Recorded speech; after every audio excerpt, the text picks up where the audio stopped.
Hay personajes que caen bien y otros que caen mal, pero luego está Cook, un personaje al que no puedes dejar de mirar ni un solo segundo cuando está en pantalla porque parece estar demasiado ocupado en arrasar todo lo que tiene delante para que nadie vea lo que se esconde detrás de ese ruido. Antes que nada deciros que mi nombre es Alía y que también os dejo por aquí abajo mis otras redes sociales donde tenéis análisis en formato un poco más corto por si también os interesa, además de una comunidad de gente súper guay a la que nos encanta debatir y dar opiniones de absolutamente todo lo que vamos viendo. Y recordaros que voy a seguir analizando todo Skins al igual que muchas otras series como por ejemplo Shameless, de la cual ya tenéis diferentes vídeos en mi canal, pero dicho eso, sin enrollarme en nada más, vamos a lo importante. Parte 1. El caos personificado. La primera vez que Cook aparece en Skins durante la segunda generación, queda claro que no estamos ante un personaje cualquiera. Cook no entra en la historia poco a poco ni necesita tiempo para hacerse notar dentro del grupo, sino que él irrumpe directamente dentro de la trama. Desde el inicio transmite una energía completamente distinta a los demás personajes porque habla más alto, se mueve sin ningún tipo de filtro y parece vivir con la sensación constante de que las consecuencias no existen para él. Todo esto se puede leer desde la primera cena cuando se entromete en una discusión que no tiene nada que ver con él entre el padre de Effie y una señora mayor solo porque le apetece y porque quiere. Y además esta actitud destaca muchísimo más porque sus mejores amigos Freddy y GJ todavía parecen estar intentando entender un poco más cuál es su lugar dentro del grupo y más aún en esa edad. Pero a Cook sencillamente parece no importarle eso porque no se preocupa por resultar agradable para nadie. Y es que hay una diferencia muy clara entre quien intenta destacar y entre alguien que simplemente por vivir de la forma en la que vive destaca, y ese es Cook. Por eso cuando Cook aparece el ambiente cambia por completo y todo se vuelve más intenso e imprevisible. Es como que no puedes evitar pensar, Dios mío, no le importa nada a este tío, pero justo Skins lo que quiere es que te hagas esa pregunta para que ya sitúes el rol que va a tener su personaje a lo largo de toda la generación, que es como una persona que nunca va a adaptarse a los demás o adaptarse al grupo, sino que él va a ser quien empuja a los demás hacia su propio caos. Además hay algo especialmente interesante en esa primera impresión suya porque te hace replantearte cómo una persona tan joven puede parecer tan segura de sí misma y que no parezca que le importe nada. A mí personalmente me hizo que quisiera conocer el pasado de Cook cuanto antes porque ese caos y ese pasotismo absoluto no podían venir de la nada. Y de hecho más adelante cuando conocemos su pasado nos damos cuenta que es uno de los más profundos que tiene toda la serie, pero eso lo hablaremos más adelante. Como os decía, si hay algo que define a Cook es precisamente esa necesidad constante de vivir al límite, y aunque dentro de Skins el exceso ya forma parte del día a día, Cook no solo participa en ese estilo de vida, sino que lo lleva muchísimo más lejos que el resto de personajes. Durante su episodio centrado en la tercera temporada se deja esto bastante claro porque prácticamente todo alrededor de su personaje gira alrededor de la fiesta, de la provocación y de la búsqueda constante de intensidad. Es que literalmente cuanto más problemas o riesgos haya, más Cook quiere estar ahí. Es como que es adicto a la adrenalina, a las emociones, pero sobre todo a sentirse vivo. Y en su cumpleaños tenemos el ejemplo más claro de esto, porque Cook bebe más que nadie, se come una tarta entera literalmente él solo del tirón y acaba convirtiendo una simple noche en una espiral de caos donde todo parece a punto de descontrolarse. Lo mismo ocurre el primer día de clase cuando intenta conquistar a Effie y no solo no duda en cumplir toda la lista de cosas prohibidas del instituto, sino que se siente motivado por ello. La serie nos está repitiendo constantemente que cuanto algo tenga más caos y adrenalina, más vamos a ver a Cook ahí en medio. Y eso es lo que realmente define a Cook porque él necesita ir siempre viviendo un paso más allá que los demás. Mientras que vemos que personajes como sus mejores amigos Freddy y GJ entran y salen del caos un poco como lo que consiste en la adolescencia, Cook habita en este, porque el exceso es el único lugar donde él sabe vivir y funcionar de verdad. Rara vez lo vemos pensar en el futuro, no se detiene nunca y todo se reduce a una lógica muy simple: sentir algo ahora, aunque sea extremo, para nunca dejar espacio a lo que de verdad escondo por dentro. Pero lo interesante es que durante gran parte del inicio de la serie todo eso todavía parece algo divertido, es como que hay una energía casi eufórica alrededor de Cook, que hace que su forma de vivir resulte incluso atractiva tanto para los personajes como para el espectador, porque representa un poco esa fantasía adolescente de vivir sin miedo, sin filtros y sin preocuparse demasiado por el día siguiente. Y en gran parte ese atractivo tiene que ver con el carisma que transmite constantemente, porque a pesar de que Cook sea una persona caótica, no lo vemos como una persona excesivamente agresiva o destructiva, sino el resto del grupo probablemente terminaría alejándose de él muy rápido, y aunque eventualmente sí que pasa una situación así, no pasa tan rápido como se esperaría de una persona que tuviese más ira dentro. Pero al final lo que la serie nos deja muy claro es que hay algo profundamente magnético en su forma de moverse por el mundo, y eso lo sienten todas las personas que están cerca suya. Eso se ve especialmente en la dinámica que tiene con Freddy y GJ, porque aunque los tres forman parte del mismo grupo, Cook suele marcar siempre el ritmo de las situaciones. Es quien propone los planes y quien los empuja a ellos hacia el exceso. Incluso cuando Freddy intenta mantener cierta estabilidad o GJ muestra incomodidad, muchas veces terminan entrando en la dinámica de Cook simplemente porque su energía acaba imponiéndose por encima de sus necesidades. Y es importante entender que aunque todo su carisma pueda parecer superficial, no lo es para nada. Es de los personajes con la personalidad más auténtica que he podido ver en la ficción en mi vida. No es que se ponga a actuar como el típico chico rebelde para impresionar, para nada. Es una persona persona puramente genuina con sus acciones y con cómo es. Pero poco a poco la serie empieza a dejar claro que ese magnetismo también tiene algo profundamente destructivo, porque cuanto más gira el grupo alrededor de Cook, más evidente se vuelve que toda esa intensidad empieza a desgastar emocionalmente a quienes tiene cerca. Y ahí es donde empiezan a aparecer las primeras consecuencias reales de su comportamiento. Parte 2. Cook y sus relaciones. Uno de los primeros lugares donde todas estas consecuencias se empiezan a hacer evidentes es en su relación con Freddy. Aunque al principio parecen funcionar como una amistad muy sólida, basada precisamente en lo diferentes que son entre sí, la aparición de Effie empieza a sacar rápidamente a la superficie todos los problemas que ya existían debajo. Cook convierte la situación en una competición constante y lo importante es que muchas veces ni siquiera parece plenamente consciente del daño que está provocando a Freddy. Hay muchas escenas donde utiliza la tensión con Effie para provocarlo, como si necesitara demostrar constantemente que puede imponerse emocionalmente sobre él. Lo mismo ocurre con GJ, que aunque Cook demuestra en varios momentos que realmente le importa muchísimo, también queda claro que muchas veces termina arrastrándolo hacia situaciones que lo sobrepasan completamente, porque aunque él quiera demostrar afecto y quiera a GJ y a Freddy por encima de todo en su vida, su forma de demostrarlo sigue estando ligado al caos, a la presión y a la intensidad. Él no sabe cómo demostrar el amor que siente por dentro por otras personas, porque ni siquiera sabe demostrarse amor hacia él mismo. Y con Effie ocurre algo completamente distinto, porque desde el momento en el que la conoce es como si los dos se vieran reflejados en la otra persona. Y aunque sé que la relación de Effie y Freddy estaba basada en el amor, la de Cook y Effie siempre me resultó mucho más interesante, porque siento que descubrieron una conexión muy auténtica y difícil de encontrar. Y no me refiero a una conexión que fuese sana, porque todo lo contrario, pero en la otra persona encontraron a alguien que veía la vida exactamente igual que ellos, utilizando el caos y el exceso como una escapatoria para no sentir y enfrentarse a todo lo que le sucedía dentro. Y no creo que su relación se basase en estar enamorados, pero sí en sentirse acompañados, porque encontrar a una persona que vea y viva el mundo de la misma forma que tú cuando estás completamente roto no tiene que ser algo para nada fácil. Todos tenemos nuestras formas de escapar o de enfrentarnos a los problemas que vivimos diariamente, y Cook encontró a Effie una persona que utilizaba los mismos mecanismos de defensa que utilizaba él. De hecho, en la serie no tenemos ninguna escena en la que tenga una conversación profunda que confirme esta conexión, pero porque es que no hace falta. Lo que sí que tenemos son muchísimas escenas en las que con tan solo una mirada podemos entender esa complicidad que tienen dentro de su propio dolor. Pero donde yo pienso que vemos a Cook especialmente vulnerable es en su relación con Freddy. Y no por el tema de la competitividad y el daño que le estaba haciendo a Freddy con Effie que os había comentado antes, sino por otra cosa. Porque con Freddy es prácticamente la única persona ante la que Cook deja de actuar. Con casi todo el mundo se protege detrás de esa máscara de exceso, de fiestas, de provocaciones, de violencia, de un humor constante ante todo como si nada importase. Siempre intenta parecer que absolutamente nada le hace daño, pero Freddy rompe por completo esa fachada porque su vínculo con él es mucho más profundo y emocional de lo que Cook suele permitirse sentir. Y ya sé que antes os dije que Cook era una persona súper auténtica con su personalidad, pero con el tema de la máscara no me refiero a que la faceta suya de exceso sea falsa, sino que solo muestra esa faceta ante los demás, no todo lo que esconde dentro. Que esa otra parte suya es fundamental para de verdad conocer todo lo que es Cook, y esa otra parte quien mejor la entiende Freddy, también GJ, pero siento que con Freddy el vínculo es todavía más profundo en muchos ámbitos, porque él representa una especie de estabilidad y de conexión real, alguien que lo conoce incluso en sus peores momentos y cuya opinión sí que le afecta, y que algo le afecta a Cook es algo sumamente sorprendente en base a la primera impresión y a todo lo que veíamos de su personaje, pero la opinión de Freddy sí que le hace daño, y eso hace que en los momentos en los que podemos tener más atisbos de vulnerabilidad sea cuando Cook está con Freddy, porque en cierto modo sí que depende emocionalmente de él, algo que sí contradice completamente la imagen que él se ha construido de sí mismo y que por eso muchas veces intenta actuar fuerte y como si en el fondo no le importase. Pero todos sabemos que cada vez que Freddy se decepciona de él o se distancia, Cook reacciona con mucha más intensidad que con cualquier otra persona de la serie. Y aunque muchas personas piensen que el conflicto real es el del triángulo amoroso, es en verdad la relación entre Freddy y Cook, porque Cook sabe perfectamente que Effie ama a Freddy, no dudó de eso en ningún momento, pero a lo que tiene miedo de verdad es a no sentirse elegido, a no sentirse suficiente. Y aunque mucho más adelante al final vemos que acaba entendiendo y aceptando lo que Freddy y Effie tienen, eso no significa que no le haga sentirse muchísimo más solo. Al final hay muchas relaciones a lo largo de la serie que afectan a Cook de una forma u otra, pero lo que todas nos dejan claro es que Cook no sabe relacionarse sin convertirlo todo en intensidad. Cada emoción termina transformándose en provocación, en algo impulsivo o en un conflicto porque nunca aprendió otra manera de gestionarla. Y duele mucho porque incluso detrás de todo ese caos y de toda esa necesidad constante de demostrar que es más fuerte de lo que los demás creen, sí que empieza a aparecer alguien que está profundamente afectado por el miedo al rechazo, por esa sensación de no ser suficiente y por una necesidad enorme de sentirse importante para alguien. Ya no lo vemos solo como ese chico caótico, sino que lo vemos como alguien roto que es incapaz de gestionarse a sí mismo porque todo le sobrepasa. Parte 3. Lo que esconde Cook. Como ya os he comentado comentado, a través de sus relaciones empezamos a ver más las heridas que tenía Cook, pero no sabemos todavía de dónde vienen. Y aquí es donde entra su familia y su pasado. Aunque Skins solo nos da unas breves apariciones de su madre y de su padre en la serie, con eso que nos enseñan ya nos dan información suficiente para entender por qué Cook es como es y todo el daño que ha sufrido desde que era pequeño. Además que creo que la serie también hizo un poco intencional el hecho de que aparecieran poco para precisamente mostrar más esa ausencia que siempre han tenido en la vida de Cook. Cuando su madre aparece vemos que es una mujer caótica,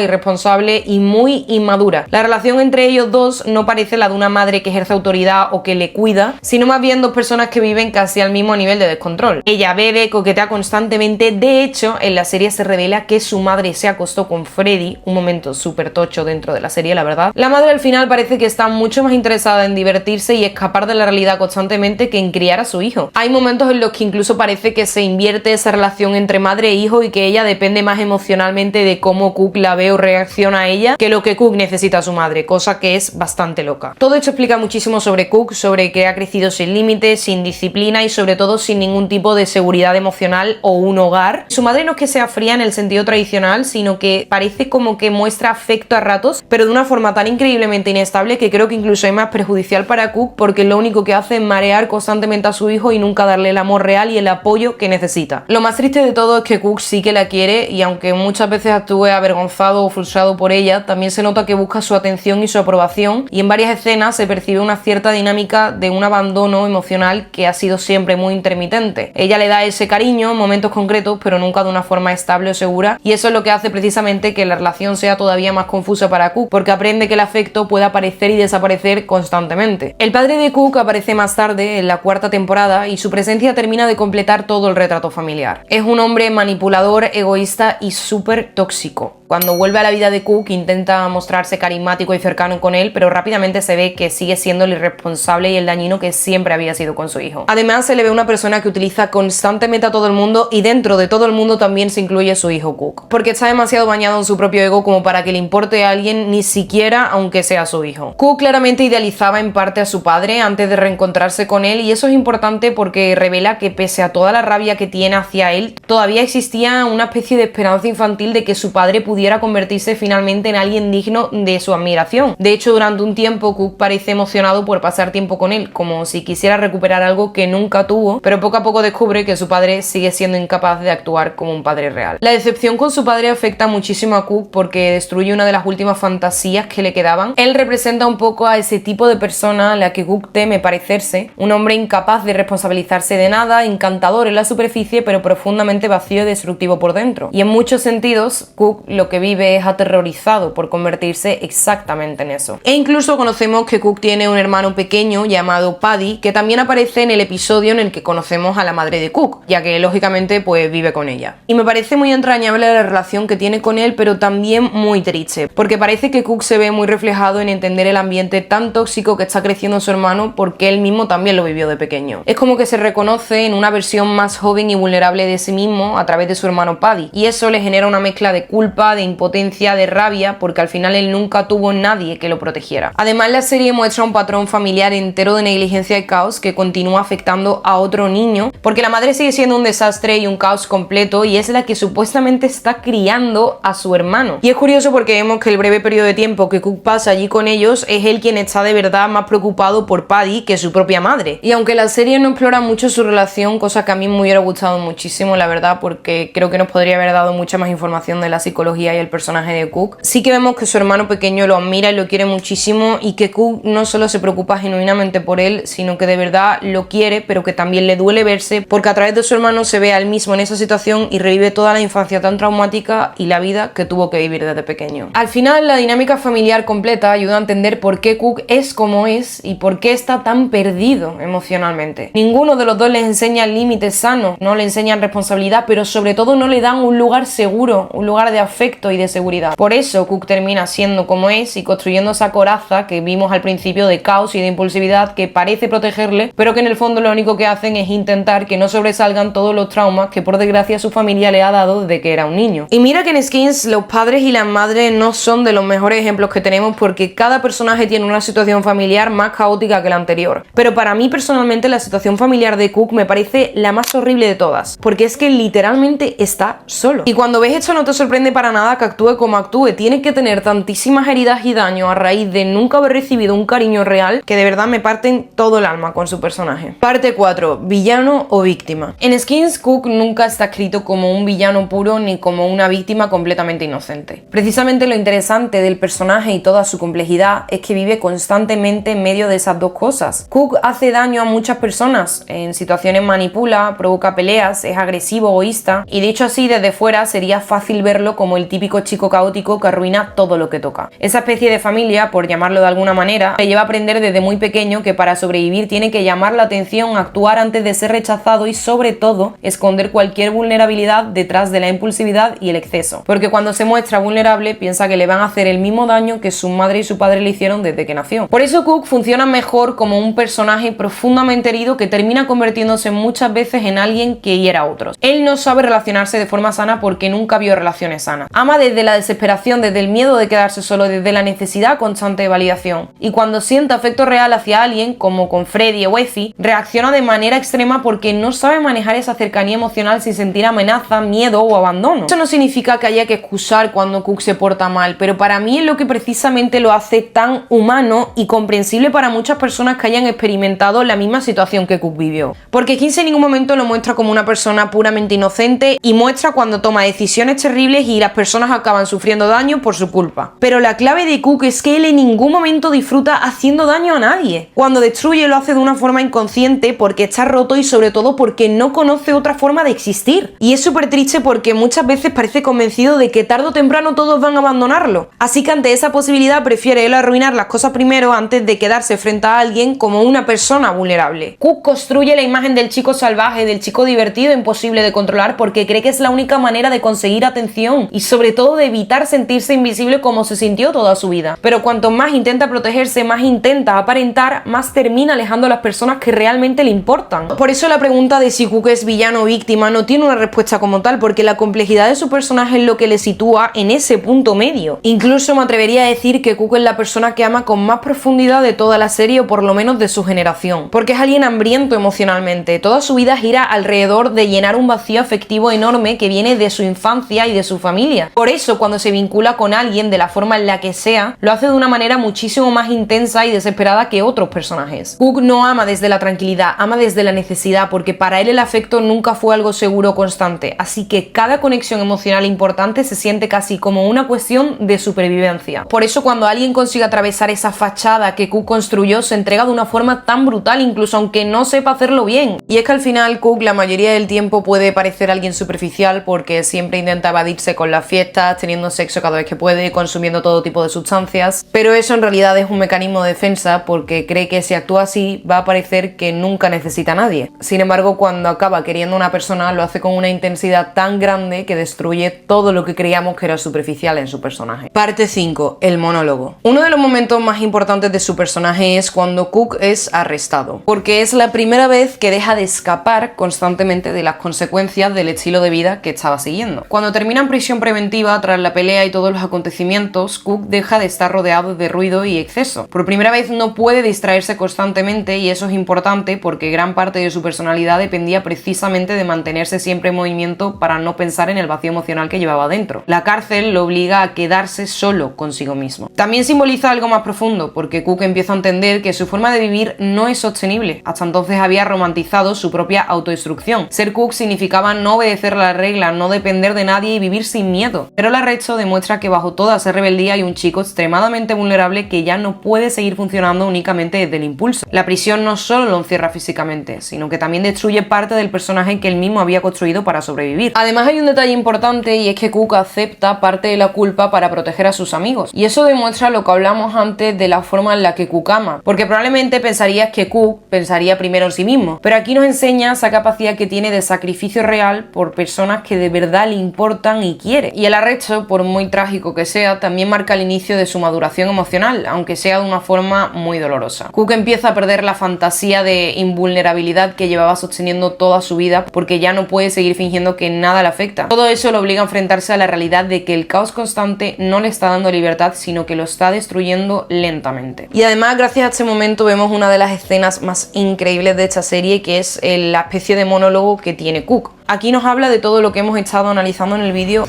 And I was thinking, why does everybody get to piss on me?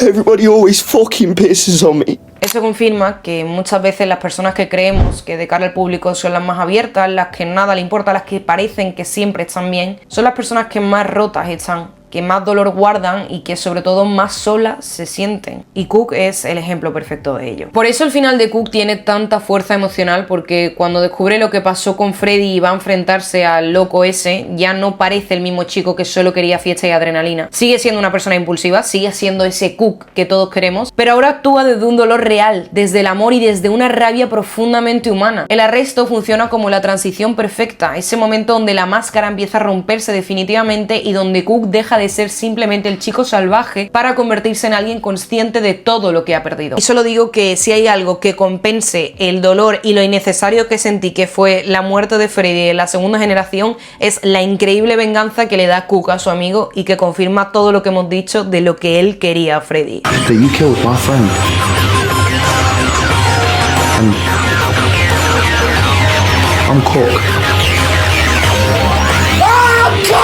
Cook sencillamente siendo Cook y haciendo lo que todos queríamos. Parte 5, Skins Rise. Cuando vemos a Cook en Skins Rise, ya es un adulto, no está rodeado por el grupo, no tiene toda esa energía adolescente que definía la segunda generación de Skins, sino que ahora vive bajo otra identidad. Se mueve entre ambientes criminales y trabaja como traficante relacionado con drogas y negocios ilegales. Y la primera sensación que transmite esa versión de su personaje es muy diferente a la que conocíamos de cuando era adolescente. Aquí Cook parece alguien que nunca salió realmente de la huida en la que llevaba metido toda la serie, porque incluso aunque exteriormente siga conservando parte de esa actitud desafiante que siempre tuvo en Rise, se deja claro que ya no estamos viendo al mismo chico. En la segunda generación ese caos asociado a libertad era lo que caracterizaba a Cook, pero aquí parece alguien atrapado dentro de una vida que ya ni siquiera disfruta realmente. Eso se nota muchísimo en la forma en la que se mueve dentro del episodio, porque ya no tiene esa energía caótica de antes, ya no intenta dominar el espacio y tampoco parece que esté disfrutando del exceso de la misma manera. Es que lo vemos más silencioso, más observador y sobre todo mucho más cansado emocionalmente. Y al final no tiene ese grupo que muchas veces podía amortiguar el caos que siempre sufría. Y eso hace que su vacío sea muchísimo más visible. La relación con Emma sirve bastante para mostrar esta nueva versión de Cook, porque aunque siga utilizando el carisma y esa actitud despreocupada que siempre ha tenido, ya no parece que esté buscando únicamente la diversión y la intensidad como decía antes. Hay momentos donde sí queda la sensación de que intenta conectar con ella de verdad, como si por primera vez estuviera intentando acercarse a alguien desde un lugar un poco más humano, pero incluso ahí la serie deja claro que Cook sigue siendo incapaz de escapar completamente de sí mismo y de mostrarse vulnerable al 100%. Y la verdad es que esto tiene bastante sentido, porque por mucho que pudiera parecer que sanó anteriormente, tuvo la pérdida de Freddy y creo que eso ya es lo que le terminó de cerrar completamente. El tema es que en cuanto la situación empieza a complicarse a través de su trabajo, vuelve a aparecer exactamente la misma dinámica que llevaba arrastrando desde la adolescencia. Violencia otra vez, impulsividad, y creo que eso es importante porque Rise no intenta vender la idea de que Cook haya evolucionado mágicamente o de que el tiempo haya solucionado todos sus problemas, sino todo lo contrario. Porque aunque ya no parezca alguien peleando por vivir intensamente, sí es alguien que lleva demasiado tiempo roto por dentro y cuyas consecuencias del estilo de vida que llevaba y de los traumas que tenía que arrastrar empiezan a verse de forma irremediable. Y justo ahí es donde está la principal diferencia entre Cook de Skins y Cook de Skins Rise. En la adolescencia todavía podía existir cierta fantasía sobre el estilo de vida que llevaba Cook, no solo por su carisma, sino también por lo que hablamos de que la adolescencia, el vivir libremente, el vivir sin miedo a las consecuencias, es algo muy atractivo. Rise elimina prácticamente toda esa estética que hacía ver como más divertida esa forma de escapatoria que siempre tenía Cook, y obliga tanto al espectador como al personaje a ser mucho más crudo y realista con la realidad que está viviendo, que no tiene absolutamente nada de positivo. Es muy triste pensarlo, pero al final Cook nunca aprendió realmente a dejar de huir de sí mismo y a vivir desde la estabilidad y la calma. De hecho, hay una escena que me gusta mucho de Rise, que es cuando Cook está como en una fiesta y seguimos viendo lo que la fiesta provoca en él. Es como su adicción, su medicina, lo único que le hace sentir que puede escapar de verdad de lo que tiene, porque no tiene otra forma de enfrentarse al dolor que sea escapando. Aunque me duele pensar que el futuro de Cook ha acabado de esa forma, me parece que cierra muy bien el personaje porque muestran una faceta realista. No intentan convertir a Cook en alguien distinto ni darle una especie de redención o un futuro más brillante, sino que enseñan lo que pasa cuando tu tu forma de enfrentarte a tus problemas es esa y vives en un estilo de vida que no es nada positivo para ti. Y tal vez lo más trágico de todo es que después de años intentando sentirse libre a través del caos, lo único que termina quedando es alguien agotado de pasar toda su vida huyendo de sí mismo. Conclusión. Al final Cook es de los personajes más increíbles y fascinantes que he visto. No creo que sea una persona para nada fácil de definir y eso es lo que lo hace tan mágico. Y aunque actúa de formas que no deberíamos de actuar ninguno y hace cosas que son una locura, al final quiero quedarme con lo más positivo de su personaje, que es un poco el vivir en base a como tú quieras vivir sin fijarte ni dejarte influenciar por lo que otras personas quieran dictaminar en tu vida. Pienso que la forma de vivir la vida de Cook era súper dañina, pero por el trauma y las heridas que guardaban, que era lo que no le hacía saber medir ni sentir de verdad. Pero el mensaje de ser auténtico, de ser genuino y la forma en la que se entregaba a las personas que quería es algo que todos tenemos que aprender de él. Pero bueno, quitando un poco la seriedad, admito que he llorado un poco haciendo este vídeo porque me puse a indagar en la historia de Cook y es que me pongo muy emotiva con su personaje. Aún así quiero saber cuál es vuestra opinión, dejádmelo en comentarios, también qué otros personajes os gustaría que vaya analizando. Y nada, que también podéis ver este tipo de contenido de forma más diaria a través de mis otras redes sociales, como os dije al principio. Y sin decir nada más, porque no tengo nada más que decir, pues nos vemos la semana que viene con un nuevo vídeo. Que tengáis muy buena semana y un besazo.